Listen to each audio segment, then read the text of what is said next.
The congressional chamber fell silent as former Attorney General Bill Barr leaned toward his microphone, his face tense with anger. "Representative Crockett, what you just said is entirely false," he declared, his voice cutting sharply through the stillness. "You are misleading the American people, and I refuse to sit here and allow it." Yet Jasmine Crockett, the freshman congresswoman from Texas, showed no reaction. A faint smile crossed her face as she reached for a manila folder that had been resting on her desk throughout the hearing. What unfolded in the next half-minute would send shockwaves through Washington and leave one of the capital's most established figures unable to respond. This was no ordinary congressional session.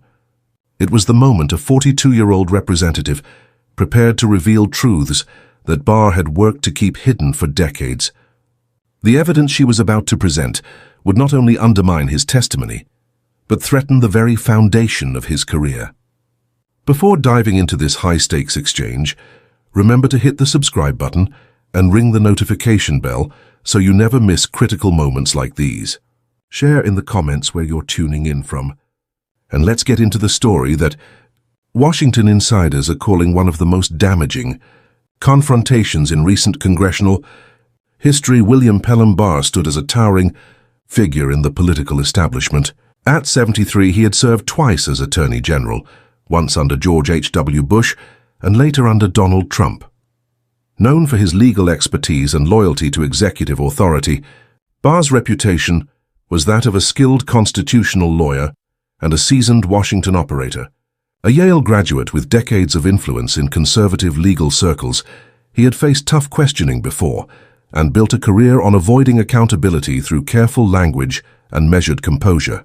But this time across from him stood Jasmine Crockett, a first-term lawmaker with the determination of someone who had made her name fighting in Texas, courtrooms as a civil rights attorney, and public. Defender Crockett was no political heir or Ivy League insider. She had earned her reputation representing those without means, challenging systems built to shield the powerful. She understood how to use evidence to dismantle even the most entrenched opponents. This wasn't merely two individuals facing off, it was a symbolic clash between Washington's old guard and a younger generation demanding accountability. The stated purpose of the hearing was to examine the Justice Department's handling of investigations during the Trump era, but everyone knew the real subject, uncovering what happened behind closed doors in some of the nation's most disputed moments. For Barr, the hearing was expected to serve as a chance to restore his reputation after the turbulence of the Trump years. He arrived with prepared responses, anticipating the usual party-line exchanges. What he hadn't expected was someone armed with documents meant to remain hidden. For Crockett, this was her chance to prove she wasn't another new member, easily dismissed by Washington insiders. She had spent weeks preparing, following trails overlooked by others, and building a case with the precision of a trial lawyer. She understood that directly challenging Barr carried risks, but she also knew that truth often required such risks. The hearing room was filled with reporters, cameras, and operatives from both sides. C-SPAN broadcasted every moment, while social media trended with tags like Barr hearing and Crockett vs. Barr. Everyone sensed a pivotal moment was near, though few anticipated just how explosive it would be. For the first hour, the hearing proceeded smoothly.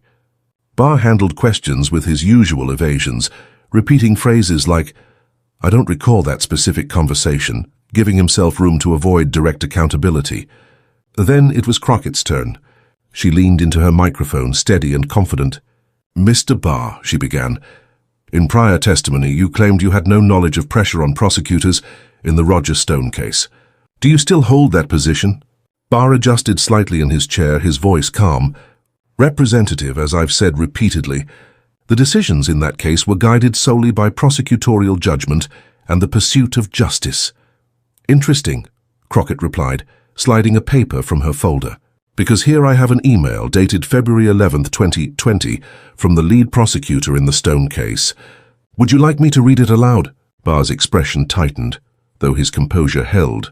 "I'm not certain which email you're referring to." There were numerous communications at the time. Crockett pressed forward, her tone firm.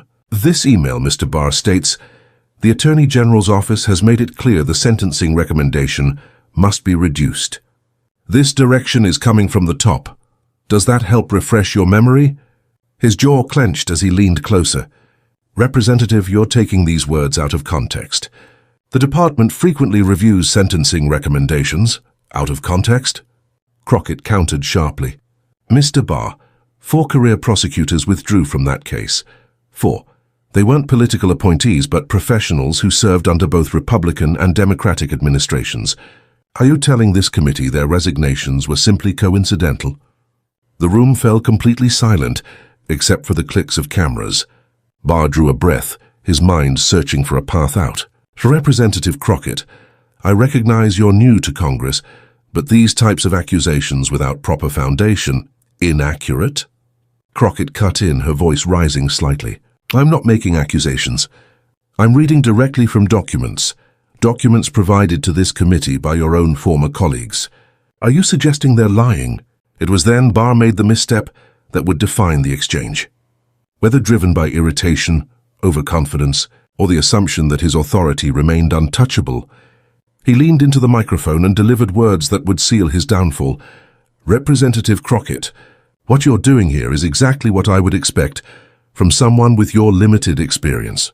You're misrepresenting facts, fabricating evidence for political points, and frankly, it was beneath the dignity of the chamber. Audible gasps came from the gallery. Several Democrats on the committee looked stunned, while Republicans shifted uncomfortably in their seats. The chairman raised his gavel, but before he could intervene, Crockett lifted her hand. Mr. Barr, she said, her voice calm but firm, did you just accuse me of lying? Are you suggesting I fabricated evidence? Barr, realizing he had gone too far but unwilling to retreat, pressed on. I'm saying what you're presenting misrepresents the facts, and yes, I believe you're aware of that. If that makes you a liar, then so be it. The room erupted. The chairman banged his gavel, calling for order. Crockett, however, sat still, a faint smile on her face. She reached for another folder, thicker than the first. When she opened it, members nearby could see it contained official Justice Department files, complete with seals and signatures. Mr. Chairman, Crockett said, her voice rising just enough to be heard, I request a brief recess. It seems Mr. Barr needs time to reconsider his words, especially once he sees what I am about to introduce. The chairman, a seasoned Democrat familiar with political theater, understood the weight of the moment. The committee will recess for 15 minutes, he declared, striking his gavel once again. As people stood and moved about, the real drama unfolded at the witness table. Barr's attorney hurried over, whispering urgently in his ear. Concerned Republican members gathered around. Across the aisle, Democrats surrounded Crockett, though she did not celebrate. Instead, she calmly sorted her documents, preparing for what was certain to be a decisive next step. The media section was buzzing. Reporters typed rapidly, pushing out breaking alerts. Headlines appeared instantly. Barr accuses Representative Crockett of lying in explosive hearing. Social media ignited with trending phrases like Barr meltdown and Crockett has receipts. Cable news broke into programming to air the heated exchange, but the clearest sign of what was coming was Barr himself. The man who had entered the hearing full of confidence now sat slouched, pale, and visibly shaken. He shuffled notes with his attorney, shaking his head in disbelief. Meanwhile, Crockett stood by the window, gazing toward the Washington Monument. An aide handed her a phone, showing her something on the screen. She nodded briefly, spoke a few words, and returned to her papers. No celebration, no theatrics. Just focused preparation from someone who knew she was about to shift the course of events. As the recess went on, whispers spread across the chamber. Veteran reporters compared notes, trying to guess what evidence Crockett had in hand. The consensus was clear, whatever it was big. I heard she has whistleblower documents, one reporter whispered. No, my source says it's deleted emails, another replied. Whatever the truth, one thing was certain, all eyes were now on Crockett. I've never seen him like this. A third remarked, indeed, Barr's change was striking. The man who once sparred with Robert Mueller, who endured heavy criticism over the Mueller report, and who stood firm against charges of politicizing the Justice Department, now appeared genuinely uneasy. Several times he reached for his phone, as if to call someone, then set it down without dialing. Republican committee members also showed unease. Some whispered in tight circles, exchanging worried looks toward both Barr and Crockett. One senior Republican was overheard saying, "We need to know what she has before this goes further." Yet Crockett revealed nothing. She sat steady at her desk, calmly taking notes on a legal pad. When fellow Democrats approached, she politely but firmly signaled she needed to stay focused. This was her moment, and nothing would pull her off course. When Chairman Johnson called the hearing back to order, the atmosphere had shifted completely. What began as a routine oversight hearing had turned into headline political theater. Major networks carried it live, banners flashing across screens nationwide. "Mr. Barr," Crockett began, her voice controlled yet assured, like a prosecutor confident the case was already won. "Before the break you accused me of lying and inventing evidence. I'm giving you one chance to retract that." Barr, clearly counseled during the recess, spoke more carefully, though his jaw was tense. "Representative, I stand by my claim that your description is inaccurate and misleading." Crockett nodded. "Very well, Mr. Chairman, I'd like to enter into the record a set of documents that should clarify who is being misleading here." She raised a thick folder as cameras clicked in rapid succession. "Let's begin with this," she said, placing a document on the desk. "This memo dated January 30th, 2020, from your personal files, Mr. Barr. According to Justice Department rules, it should have been preserved, yet it never entered the official record. Shall I read it aloud?" Barr's attorney immediately objected. "Mr. Chairman, we haven't reviewed these alleged documents." Crockett cut in firmly. "These were obtained legally through FOIA requests and whistleblower disclosures. They carry Mr. Barr's signature." "Unless he now claims he doesn't sign his own memos?" The chairman turned to Barr. "Do you dispute the authenticity of your signature?" Barr was cornered, and the room knew it. If he denied it, forensic testing could expose him. If he admitted it, the document stood. "I would need to review the document," Barr said cautiously. Crockett smiled, having an aide deliver a copy. All eyes watched as Barr examined it, his complexion paling. "As Mr. Barr reviews," Crockett continued, "let me explain to the American people what it says." In his handwriting, Mr. Barr wrote, "Spoke with POTUS about Stone sentencing. Wants it handled delicately. Need to reduce without appearing to intervene directly." The chamber erupted. Lawmakers talked over one another. Reporters shouted, and the chairman struck the gavel demanding order, but Crockett pressed on. "There's more." For the next 10 minutes she unveiled document after document, each one more damaging. A text exchange with a White House official on controlling the Mueller report narrative. An email where Barr instructed staff to support the president's positions in ongoing probes. Even a recording of Barr saying, "I don't care what the career prosecutors think. This is what must happen." With each revelation, Barr seemed to shrink further into his chair. His attorney stopped objecting, realizing pushback only drew more attention. "Mr. Barr," Crockett said sharply, "you accused me of lying. Yet every document I've presented today carries your signature, your words or your direct approval. So I ask again, who is lying to the American people?" Barr finally spoke, though without his earlier authority. "Representative, these documents are being taken out of context. The president has the constitutional authority." "To what, Mr. Barr?" Crockett cut in. "To interfere in prosecutions of his allies. To use the Justice Department as his personal law firm. Because that's exactly what these documents show. And here's the most significant fact, Mr. Barr," she continued. "Every one of these documents was created after you testified before Congress claiming no interference occurred. Meaning you didn't just mislead Congress once. You lied under oath repeatedly while serving as the nation's top law officer, writing enforcement officer." But Crockett was not finished. She had saved the strongest evidence for the end. "Mr. Chairman, I have one final document to present. This one is especially significant because it's not from Mr. Barr's time as Attorney General under President Trump. It goes back to his earlier role under President Bush." Barr's head lifted, genuine surprise crossing his face for the first time. "You see," Crockett continued, "Mr. Barr has a pattern. This document from 1992 shows him doing the same thing. Political interference in prosecutions, misleading Congress, and covering it up. The only difference is back then, we didn't have emails or text messages as proof. We just had memos like this one, where Mr. Barr wrote, 'Congress doesn't need to know everything we do.' Executive privilege covers a multitude of sins. She locked eyes with him. A multitude of sins, Mr. Barr, your words, not mine. What followed was something Washington insiders would recall for years. William Barr, who had survived countless political battles, faced special counsels, and built a reputation as an unwavering defender of executive power, lowered his eyes. When he looked up again, the defiance was gone, replaced by something that looked very much like defeat. Representative Crockett, he said quietly, his voice barely above a whisper. I would like to consult with my counsel. Of course, Mr. Barr, Crockett replied gently. But before you do, I want everyone here to understand this. This isn't about partisanship. This isn't about political points. This is about the integrity of our justice system. When an attorney general lies to Congress, when he undermines prosecutorial independence for political ends, he doesn't just violate his oath. He betrays every American who believes in the rule of law. As she gathered her papers neatly, Crockett continued, You called me a liar, Mr. Barr. But these documents, your own documents, tell the real story.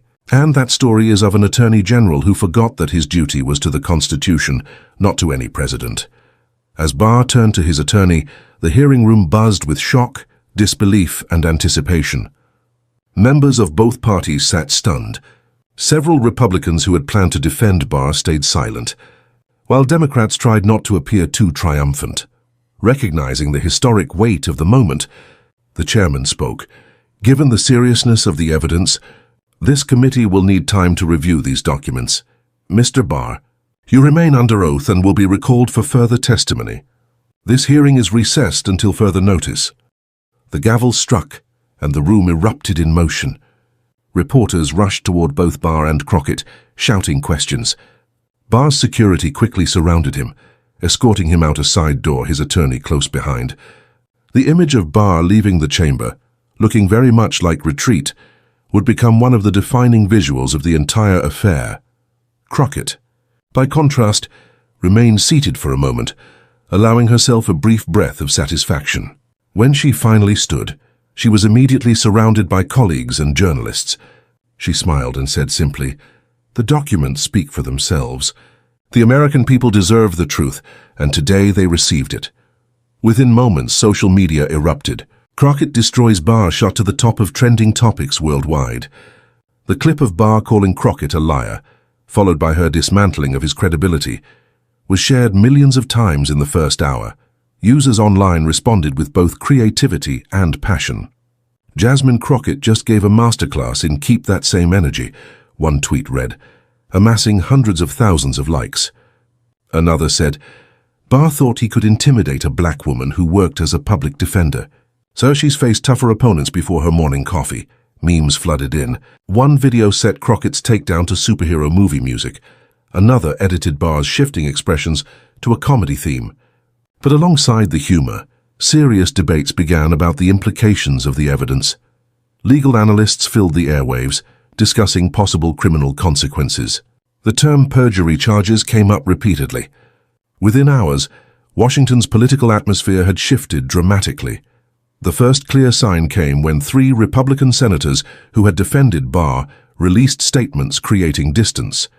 Senator Johnson of Wisconsin, once a close ally, stated, The evidence presented today raises serious questions that must be answered. No one is above the law regardless of position or party. Even more telling was the silence from others who normally would rush to Barr's defense. When asked about the hearing, the president's press secretary said only, We're reviewing the testimony and have no comment at this time. For an administration usually quick to counter every accusation, that silence was striking. Meanwhile, Democratic leadership sought to channel momentum. Speaker of the House Martinez called an emergency press conference, announcing a formal investigation into Barr's testimony with possible referrals for perjury. What we saw today, Martinez said, was not just the exposure of lies but a pattern of corruption at the highest levels of our justice system. This cannot and will not be ignored. By evening, the Justice Department faced a historic challenge. The current Attorney General, Sandra Phillips, released a statement saying the department would review the evidence and act if warranted. Everyone understood the unprecedented situation. The Justice Department, considering charges against a former Attorney General for actions taken while in office. Legal experts debated possible charges. On CNN, former federal prosecutor Jennifer Rodriguez listed them: perjury, obstruction of Congress, possibly obstruction of justice. Each carries serious prison time. Even conservative outlets struggled to defend Barr. Fox News, initially protective, shifted as legal commentators acknowledged the weight of the evidence. "Look, I've defended Bill Barr many times," said conservative analyst Mark Stevens, "but if these documents are real and he hasn't denied them, then this is a serious problem." As Barr regrouped with his legal team, Jasmine Crockett was living a career-defining moment. Her office was overwhelmed with calls from constituents, colleagues, and media worldwide. The freshman representative, once dismissed as too inexperienced to confront Washington's power players, had just taken down one of the most formidable figures in modern American politics. That evening, she appeared on Rachel Maddow's show for an exclusive interview. Maddow, clearly eager, asked the question everyone wanted answered: "How did you obtain these documents?" Crockett's reply was steady and deliberate. "Rachel, many good people in government still believe in the rule of law. When they witness corruption and dishonesty, they want the truth revealed. I simply gave that truth a platform." "But you knew what you had when you entered that hearing," Maddow pressed. "Why allow him to attack you first? Why let him brand you a liar?" Crockett smiled. "Because the public needed to see who he truly was. If I had just shown the documents, it would have become another partisan dispute. But when he attacked me, when he called me dishonest while he was the one misleading the nation, that exposed his character in a way no file ever could." The interview was viewed by millions, and Crockett's calm, logical explanation of her case only strengthened her rising reputation. By night's end, she had gained over 1 million new followers on social media, and analysts were already speculating about her political future. Senator Crockett, Attorney General Crockett, the possibilities seemed endless. Behind the scenes, Republican leadership scrambled. Barr had long been one of their most respected figures, upheld as a model of conservative legal thought. Now they were forced to find ways to distance themselves from him, without admitting they had been wrong for years. The most dramatic moment came when Senator Mitchell, the Republican leader, was overheard on a hot mic telling a colleague, "We should have seen this." The warning signs were clear, but we ignored them because he was on our side. That unguarded remark sent shockwaves through conservative media.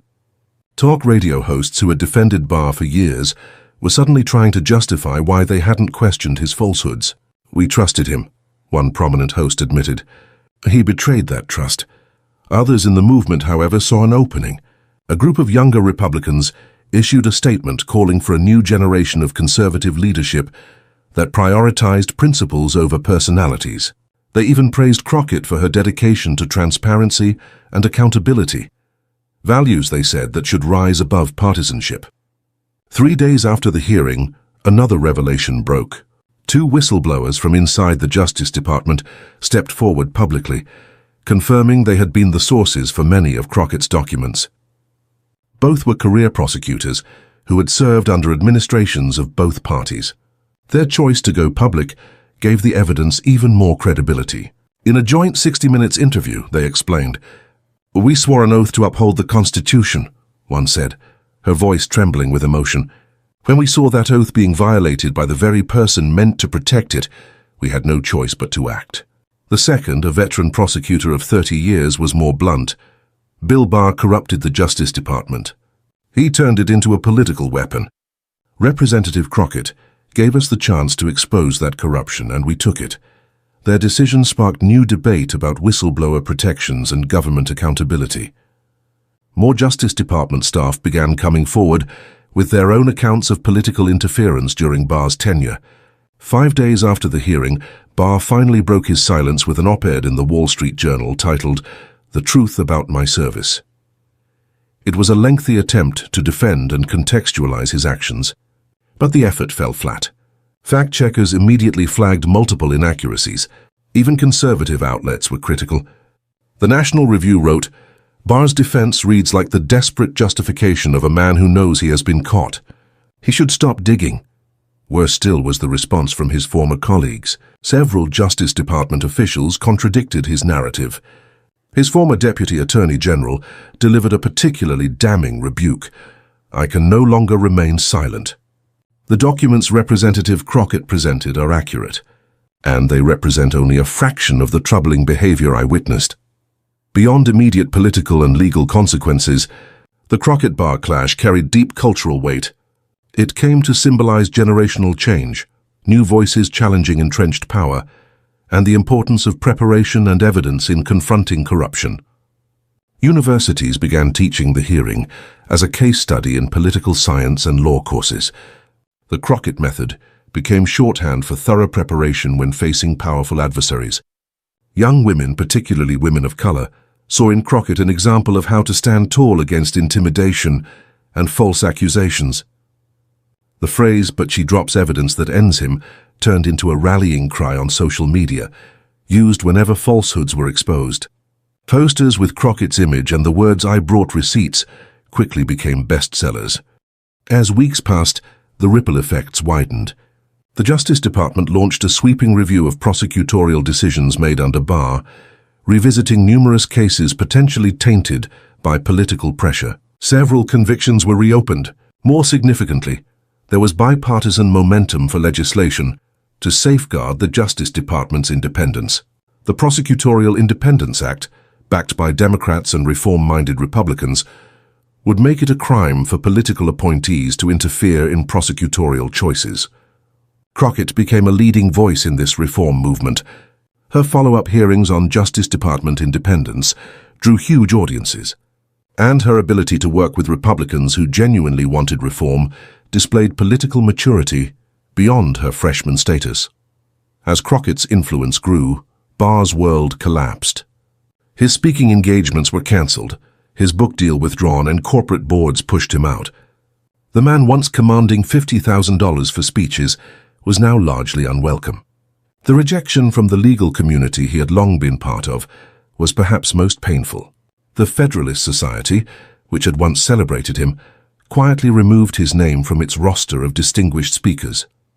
His portrait at the Justice Department, normally displayed prominently, was relegated to a back hallway. Former friends and colleagues distanced themselves. One former Supreme Court clerk who had worked closely with him told reporters, "The Bill Barr revealed in that hearing is not the man I thought I knew. Either he changed, or I was blind to who he really was. Either way, it's heartbreaking." The impact stretched globally. Foreign governments skeptical of U.S. claims about the rule of law saw the hearing as proof the system still worked. The European Union's Justice Commissioner issued a statement commending Representative Crockett and the whistleblowers for ensuring truth prevailed over power. Authoritarian states tried to exploit the scandal, with Chinese state media claiming, "American democracy is just as corrupt as any other system." But most international observers interpreted the exposure of Barr's actions as evidence that, though flawed, U.S. democracy retained mechanisms for accountability. The hearing also sparked a reckoning in the media. Many journalists who had long accepted Barr's statements without scrutiny were forced to confront their lack of deeper investigation. "We gave him the benefit of the doubt when we shouldn't have," admitted one veteran political reporter on a journalism podcast. Representative Crockett had done the investigative work the press had neglected. This ignited a broader debate about access journalism and the tendency of some reporters to avoid pressing powerful figures out of fear of losing access. In response, several leading newspapers introduced new policies requiring thorough fact-checking of statements from public officials, regardless of rank or party. As her influence expanded, Crockett remained cautious not to overreach. She declined most interview requests, choosing carefully when to appear, and consistently kept the focus on reform instead of personal recognition. When asked about her political ambitions, she repeated, "I'm focused on doing the job the people of Texas elected me to do." Still, behind the scenes, she was building a strong coalition for reform. She collaborated with Senator Warren on financial transparency, partnered with Representative Ocasio-Cortez on environmental justice, and even found bipartisan agreement with Republicans on accountability measures. Her once modest and underfunded staff was soon overwhelmed with applications from highly qualified professionals. Crockett was selective in hiring, bringing on staff with both conviction and practical experience. "We're not here to make noise," she reminded her team. "We're here to make change." 6 weeks later, the other shoe dropped. The Justice Department announced a criminal investigation into William Barr's testimony before Congress. The appointment of a special prosecutor, former Judge Maria Santos, underscored the seriousness of the probe. Santos was known for her precision and independence from political influence. Her appointment drew praise across party lines, even from some of Barr's past allies, who expressed confidence she would run a fair inquiry. Barr's legal team immediately mobilized, bringing on some of the top white-collar defense attorneys in the nation. The irony was clear. Once the overseer of prosecutions, Barr was now preparing his own defense. The confrontation between Crockett and Barr became the spark for a broader reform movement in government. Other congressional committees began taking a tougher stance on testimony from former officials. With new awareness that documents and evidence could emerge years later, whistleblower protections were expanded, and secure channels were created for reporting misconduct. The so-called Crockett Protocols set informal but influential standards for transparency and record preservation. Young people, motivated by her example, began pursuing public service in large numbers. Law school applications surged, with many citing the hearing as their inspiration. She showed us that one person with preparation and courage can challenge the system, one applicant wrote in a personal statement. A year later, the hearing's impact remained strong. Barr faced indictment for perjury and obstruction of Congress, with a trial set to begin within months. Legal experts widely predicted conviction based on the evidence Crockett had introduced. By then, Crockett had emerged as one of the most influential members of Congress, despite being in her first term. She chaired a new subcommittee on government accountability and had already passed 3 significant reform bills. Speculation about her potential Senate or presidential run grew, though she consistently deflected such questions. On the anniversary of the hearing, she delivered a speech from the House floor broadcast nationwide. "A year ago," she began, "I was called a liar by someone who built his career on lies. Today we have proven that truth, supported by evidence and courage, will always overcome deception and intimidation." She emphasized that the work was not finished, reminding those in power that accountability would continue. The Crockett-Barr clash would be remembered as one of the most consequential congressional hearings of the 21st century. It changed the way oversight was conducted in Congress, how the Justice Department handled accountability, and how Americans viewed the ability to hold powerful officials responsible. For Crockett, it marked the start of what many predicted would be a historic career. Her example demonstrated that determination, preparation, and truth could overcome entrenched power. Her rise inspired countless young people to pursue careers in public service, convinced they could also make a difference. For Barr, it was a dramatic fall from grace. Once regarded as one of the most powerful attorneys general in U.S. history, he now faced the prospect of spending the rest of his life in prison. His legacy, once tied to conservative legal theory and executive power, was overshadowed by corruption and lies exposed by a freshman lawmaker. Years later, the hearing's effects were still felt. Reforms rooted in the Crockett Protocols reshaped government operations, dismantling a culture of impunity where officials could mislead Congress without consequence. The Crockett Standard became shorthand for rigorous preparation and documented evidence in oversight hearings. Law schools dedicated courses to examining the hearing's legal and political lessons. The footage of Barr branding Crockett a liar, followed by her meticulous dismantling of his credibility, became one of the most studied exchanges in modern political history. Scholars examined how it shifted Washington's balance of power, weakening the networks that had shielded elites for decades. New voices, particularly women and people of color, rose into positions of leadership. Beyond political and legal outcomes, the hearing revealed something deeper about human nature and American democracy. It proved that courage, coupled with preparation and evidence, could defeat arrogance and corruption. It demonstrated that no individual, regardless of power, stands above the law when citizens demand accountability. Crockett entered the hearing as an underestimated freshman lawmaker. She left as a symbol of justice, inspiring others to confront dishonesty and abuse in their own communities. Barr entered, believing his power shielded him from consequences. He left disgraced, his career defined by deception. His downfall became a warning to anyone tempted to misuse authority. Truth has a way of surfacing, and no reputation can protect against it.